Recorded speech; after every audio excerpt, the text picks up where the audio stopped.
Hi ಎಲ್ರಿಗೂ ನಮಸ್ಕಾರ. ನಾನು ಇವತ್ತು ಈ ವಿಡಿಯೋ ಮಾಡ್ತಾ ಇದ್ದೇನೆ ಯಾಕಂದ್ರೆ ಇತ್ತೀಚೆಗೆ ಯಾರ್ಯಾರು ಹೊಸದಾಗಿ ಯೂಟ್ಯೂಬ್ ಸ್ಟಾರ್ಟ್ ಮಾಡಿದ್ದಾರೆ, ಯಾರು ನನ್ನಾಗಿ ಯೂಟ್ಯೂಬ್ ಸ್ಟಾರ್ಟ್ ಮಾಡಿದ್ದಾರೆ. ನಾನೊಂದು ಏನೋ ಒಂದು ಹೊಸದಾಗಿ ಕಲ್ತಿದ್ದೇನೆ ಯೂಟ್ಯೂಬ್ ಸ್ಟಾರ್ಟ್ ಮಾಡಿದಾಗಿಂದ. ಏನಂದ್ರೆ ಇತ್ತೀಚೆಗಷ್ಟೇ ನಾವು ಹೊಸದಾಗಿ ಸ್ಟಾರ್ಟ್ ಮಾಡುವಾಗ ನಮಗೆ ವ್ಯೂಸ್ ಆಗಲಿ, ಸಬ್ಸ್ಕ್ರೈಬರ್ ಆಗಲಿ, ಅಥವಾ ನಾವು ಮಾಡೋ ಕಂಟೆಂಟ್ ಆಗಲಿ ಬೇರೆಯವ್ರಿಗೆ ಯಾರಿಗೂ ಇಷ್ಟ और अभी तो रुको, क्लाइमैक्स अभी बाकी ಆಗಲ್ಲ.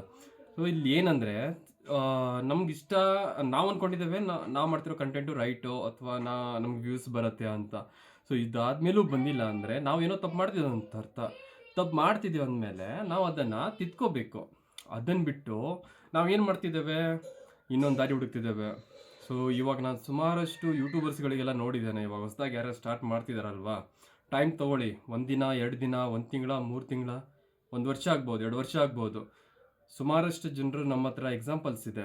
7 ವರ್ಷ ಕಾಯ್ದಿದ್ದಾರೆ, 5 ವರ್ಷ ವೇಟ್ ಮಾಡಿದ್ದಾರೆ. ಅವರೆಲ್ಲ ಇವತ್ತು ಸಕ್ಸಸ್ ಸ್ಟೇಟಸಲ್ಲಿದ್ದಾರೆ. ನಾನು ಯಾಕೆ ಹೇಳ್ತಾ ಇದ್ದೀನಿ ಅಂದರೆ, ಇತ್ತೀಚೆಗಷ್ಟೇ ಎಲ್ಲರೂ ಅವರವರ ಯೂಟ್ಯೂಬ್ ಚಾನೆಲ್ನ ಲಿಂಕ್ ಕಳಿಸಿ ಸಬ್ಸ್ಕ್ರೈಬ್ ಮಾಡಿ ಅಂತ ಹೇಳೋದು, ಅವರನ್ನು ನಾವು ಸಬ್ಸ್ಕ್ರೈಬ್ ಮಾಡೋದು. ತಿರ್ಗಾ ಏನಾಗತ್ತಂದ್ರೆ, ಇಲ್ಲಿ ನಾವು ಸಬ್ಸ್ಕ್ರೈಬ್ ಮಾಡಿದ ಮೇಲೆ ನಾವು ಒಂದು ವಿಡಿಯೋ ನೋಡಿ, ಅಥವಾ ನೀವು ಒಂದು ವಿಡಿಯೋ ನೋಡಿ ಆ ಚಾನೆಲ್ನ ಸಬ್ಸ್ಕ್ರೈಬ್ ಮಾಡಿಬಿಡ್ತೀರಾ. ನೆಕ್ಸ್ಟ್ ಡೇ ಅದು ತಿರ್ಗಾ ಅಪ್ಡೇಟ್ ಆಗಲ್ಲ. ಅಂದರೆ ತಿರ್ಗಾ ಪದೇ ಪದೇ ಆ ಯೂಟ್ಯೂಬ್ನ ಸರ್ಚ್ ಮಾಡಿ ಬೇರೆ ಬೇರೆ ವೀಡಿಯೋಸ್ನ ನೋಡಿದರೆ ಒಂದು ಮಾತಾಗಿರುತ್ತೆ. ಬಟ್ ಇಲ್ಲಿ ಏನಾಗ್ತಿದೆ ಅಂದರೆ, ಬರೀ ಒಂದು ವಿಡಿಯೋನ ಸರ್ಚ್ ಮಾಡ್ತೀರಾ, ಒಂದು ವಿಡಿಯೋನ ನೋಡ್ತೀರಾ, ಒಂದು ವಿಡಿಯೋ ಕಮೆಂಟ್ ಮಾಡ್ತೀರಾ, ಲೈಕ್ ಮಾಡ್ತೀರಾ. ಬಟ್ ಅದು ಆ ಸಬ್ಸ್ಕ್ರಿಪ್ಷನ್ ಇರಲ್ಲ ನೆಕ್ಸ್ಟ್ ಡೇ. ಯಾಕಂದರೆ ಅಲ್ಲಿ ಏನೋ ಆಡಿಯನ್ಸ್ ರೆಕಮೆಂಡೇಶನ್ ಅಥವಾ ಸಜೆಷನ್ ಇರುತ್ತಲ್ಲ, ಅದು ಒಂದು ದಿನಕ್ಕೆ ಮಾತ್ರ ಆಗಿರುತ್ತೆ, ಪದೇ ಪದೇ ಇದಾಗಲ್ಲ. ಮತ್ತು ಯಾರು ಈ ರೀತಿ ಚಾನೆಲ್ನ ಕಳಿಸ್ಬೇಡಿ, ಲಿಂಕ್ ಕಳಿಸ್ಬೇಡಿ, ಎಲ್ಲೂ ಯಾರ್ದಾರು ಶೇರ್ ಮಾಡ್ಕೊಬೇಡಿ. ನೀವು ಓನಾಗಿ ನೀವು ಪ್ರಯತ್ನ ನೀವು ಪಡಿ. ಒಂದಿನ ನಿಮ್ಗೆ ಸಕ್ಸಸ್ ಸಿಗುತ್ತೆ ಅಂತ ನಾನು ಅಂದ್ಕೊಂಡಿದ್ದೇನೆ. ಯಾಕಂದರೆ ನನಗೆ ಪರ್ಸ್ನಲ್ ಫೀಲ್, ನಾನು ಸುಮಾರು ಜನರಿಗೆ, ನನ್ನ ಅಕ್ಕಪಕ್ಕದವರಿಗೆ, ನನ್ನ ಫ್ಯಾಮಿಲಿಯಲ್ಲೇ ಎಷ್ಟೋ ಜನ ಹತ್ರ ಕೇಳಿದೆ. ಎಲ್ಲರೂ ಸಬ್ಸ್ಕ್ರೈಬ್ ಮಾಡಿದರು, ಬಟ್ ಅವ್ರು ಯಾರು ವಿಡಿಯೋ ನೋಡಲ್ಲ. ಯಾಕಂದರೆ ಅವ್ರು ಯಾರಿಗೂ ಬೇಡ. ಅವ್ರಿಗೆ ಯಾಕೆ ಬೇಕು? ಒಂದು ಸಬ್ಸ್ಕ್ರಿಪ್ಷನ್ ಕೇಳ್ತೇವೆ, ಏನೋ ಕೇಳ್ತಿದ್ದಾನೆ, ಭಿಕ್ಷೆ ಬಿಡ್ತಿದ್ದಾನೆ ಅನ್ನೋ ರೇಂಜಲ್ಲಿ ಅವರು ಒಂದು ಸಬ್ಸ್ಕ್ರೈಬ್ ಮಾಡ್ತಾರೆ, ಬಟ್ ಅವ್ರು ವಿಡಿಯೋ ನೋಡಲ್ಲ. ಅದಕ್ಕೆ ಹೇಳ್ತಿದ್ದೀನಿ, ದಯವಿಟ್ಟು ಯಾರು ಈ ಥರ ಮಾಡೋಕ್ಕೆ ಹೋಗ್ಬೇಡಿ, ತಪ್ಪು ಮಾಡಬೇಡಿ. ನೀವೇ ಓನ್ ವಿಡಿಯೋಸ್ ನೋಡಿ, ಎಷ್ಟಾಗತ್ತಷ್ಟು ಪ್ರಾಪರಾಗಿ ಟ್ಯಾಗ್ ಯೂಸ್ ಮಾಡಿ, ಅಥವಾ ಒಳ್ಳೆ ಟೈಮಲ್ಲಿ ಯಾವ ಟೈಮಲ್ಲಿ ಅಪ್ಲೋಡ್ ಮಾಡಬೇಕು ಅನ್ನೋದು ತಿಳ್ಕೊಳ್ಳಿ.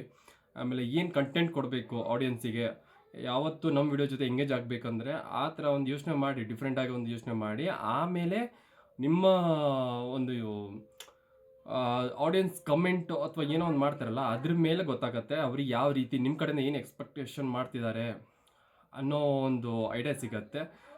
ಈ ಐಡಿಯಾದ ಮೇಲೆ ನೀವು ಇನ್ನೂ ನೆಕ್ಸ್ಟ್ ಟೈಮ್ ಸ್ವಲ್ಪ ಬೆಟರಾಗಿ ವಿಡಿಯೋ ಮಾಡಬಹುದು. ಬಟ್ ಯಾರ ಥರ ಭಿಕ್ಷೆ ಬಿಡೋಕ್ಕೆ ಹೋಗ್ಬೇಡಿ.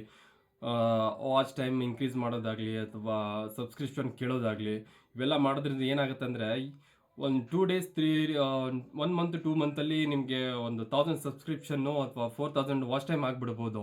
ಬಟ್ ನಾಳೆ ಒಂದು ದಿನ ಆಗತ್ತಲ್ವಾ, ನಾಳೆ ಒಂದು ದಿನ ರೀಚ್ ಆಗಲ್ಲ ಯಾರಿಗೂ. ಯಾಕಂದರೆ ಮಾಡಿರೋ ಸಬ್ಸ್ಕ್ರಿಪ್ಷನ್ ಏನು ಮಾಡಿರ್ತಾರಲ್ಲ, ಅವ್ರು ಯಾರು ನಿಮ್ಮ ವಿಡಿಯೋ ನೋಡಲ್ಲ, ಎಲ್ಲ ಅಲ್ಲೇ ಸ್ಟಾಪ್ ಆಗಿಬಿಡುತ್ತೆ. ಎಲ್ಲರೂ ಅಡ್ಡದಾರಿ ಹೋಗೋ ಬದಲಿಗೆ ಸ್ಟ್ರೇಟ್ ಫಾರ್ವರ್ಡ್ ಆಗಿ ಹೋಗಿ ಒಂದು ಸ್ವಲ್ಪ ವೇಟ್ ಮಾಡಿ, ನಿಮಗೂ ಒಂದು ಐಡಿಯಾ ಸಿಗುತ್ತೆ ಅಂತ. ಇದು ನಾನು ಇವಾಗ ಹೊಸದಾಗಿ ಬಂದಿರೋ ಯೂಟ್ಯೂಬರ್ಸಿಗೆ, ನಾನೇನು ನನಗೇನು 1000 ಸಬ್ಸ್ಕ್ರೈಬರ್ ಇದ್ದಾರೆ ಅಂತ ನಾನೇನು ಹೇಳಕ್ಕೆ ಹೋಗಲ್ಲ. ನನಗೂ ಇವಾಗ ಜಸ್ಟ್ ನಂಬರ್ಸ್ ಮಾತ್ರ ಇರೋದು. ನಾನು ಟ್ರೈ ಮಾಡ್ತಾ ಇದ್ದೀನಿ. ಬಟ್ ನನಗೆ ಪರ್ಸ್ನಲ್ ಫೀಲ್ ಆಗಿರೋದು, ನಾವು ಯಾರಿಗೂ ಕಳಿಸಿ ಚಾನಲ್ ಲಿಂಕ್ನ ಸಬ್ಸ್ಕ್ರೈಬ್ ಮಾಡಿ ಅನ್ನೋದು, ಮತ್ತು ನೆಕ್ಸ್ಟ್ ಡೇ ಅದು ಅನ್ಸಬ್ಸ್ಕ್ರೈಬ್ ಆಗಿರುತ್ತೆ. ಯಾಕಂದರೆ ಇವೆಲ್ಲ ಬೇಡ, ಯಾರಿಗೂ ಬೇಡ. ಹೊಸದಾಗಿ ಬಂದಿರೋರಿಗೆ ನಿಯತ್ತಾಗಿ ಬಂದಿದ್ದೇವೆ, ನಿಯತ್ತಾಗಿ ದುಡಿಯುವ. ಬಂದಷ್ಟು ದಿನ ಬರುತ್ತೆ. ಚಾನೆಲ್ ಬೆಳೆಯುವಂಥ ಪರಿಸ್ಥಿತಿಯಲ್ಲಿದ್ದರೆ ಖಂಡಿತವಾಗಿ ಚಾನಲ್ ಬೆಳೆಯುತ್ತೆ. ನಮ್ಮನ್ನು ನೋಡ್ತಿರೋ ಆಡಿಯನ್ಸಿಗೂ ನಮ್ಮ ಬಗ್ಗೆ, ನಾವು ಮಾಡ್ತಿರೋ ಕಷ್ಟ ಅಥವಾ ನಾವು ಮಾಡಿರೋ ಕಂಟೆಂಟ್ ಅವ್ರಿಗೆ ಇಷ್ಟ ಆದರೆ ಖಂಡಿತವಾಗ್ಲೂ ಅವ್ರು ಸಬ್ಸ್ಕ್ರೈಬ್ ಮಾಡೇ ಮಾಡ್ತಾರೆ. ಇದನ್ನು ನಾನು ನಿಮ್ಮ ಹತ್ರ ಹೇಳ್ಕೊಳ್ತಿದ್ದೀನಿ ಅಷ್ಟೇ. ನಾ ಮಾಡೋ ಪ್ರತಿಯೊಂದು ವಿಡಿಯೋ ಅವರಿಗೆ ಇಷ್ಟ ಆಗಬೇಕಂತ ಏನಿಲ್ಲ.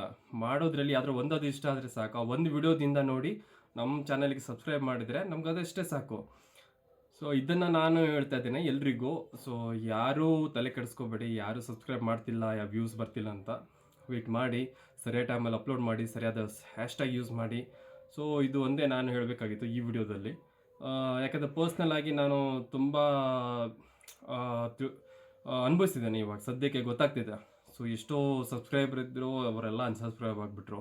ಬೇರೆಯವ್ರಿಗೆ ಬೆಳೆಯೋದು ಇಷ್ಟ ಇಲ್ಲ. ನಾವು ಬೆಳಿಬೇಕು, ಕಷ್ಟ ಆದರೂ ಬೆಳಿಬೇಕಾಗತ್ತೆ. ಸೊ ಇದು ತಿಳ್ಕೊಳ್ಳಿ, ಎಲ್ಲರ ತಲೆಯಲ್ಲೂ ಹೋಗಲಿ. ಸೊ ಯಾರಿಗೂ ಏನೋ ಬೆಗ್ ಮಾಡೋ ಅವಶ್ಯಕತೆ ಇಲ್ಲ. कोई आपसे प्यार क्यों करेगा? ರೇಂಜಿಗೆ ತೊಗೊಂಡೋಗ್ಬೇಕು. ಓಕೆ, ನನ್ನ ವಿಡಿಯೋ ನಿಮಗೆ ನಾನು ಹೇಳ್ತಿರೋದು ಮಾತು ನಿಮ್ಗೆ ಇಷ್ಟ ಆದರೆ ದಯವಿಟ್ಟು ಕಮೆಂಟ್ ಮೂಲಕ ತಿಳಿಸಿ. ಹಾಗೂ ನಾನು ಹೇಳೋದ್ರಲ್ಲಿ ಸತ್ಯವಾಗಿದ್ದರೆ ಅಥವಾ ನಾನು ಹೇಳಿದ್ರೆ ಪ್ರಾಮಾಣಿಕತೆ ನಿಮ್ಗೆ ಅನಿಸಿದರೆ ದಯವಿಟ್ಟು ನನ್ನ ಚಾನಲ್ ಸಬ್ಸ್ಕ್ರೈಬ್ ಮಾಡಿ. ನಾನು ಹೊಸದಾಗ ಒಂದು ಕಂಟೆಂಟ್ ಕೊಡ್ತೀನಿ, ಏನೋ ಒಂದು ಟ್ರೈ ಮಾಡೋಕ್ಕಾದ್ರೂ ನನಗೂ ಒಂದು ಹೋಪ್ ಅಂತ ಬರುತ್ತೆ. ಸೊ ನೀವುಗಳೇ ನಮ್ಮನ್ನು ಬೆಳೆಸಬೇಕು. Thank you.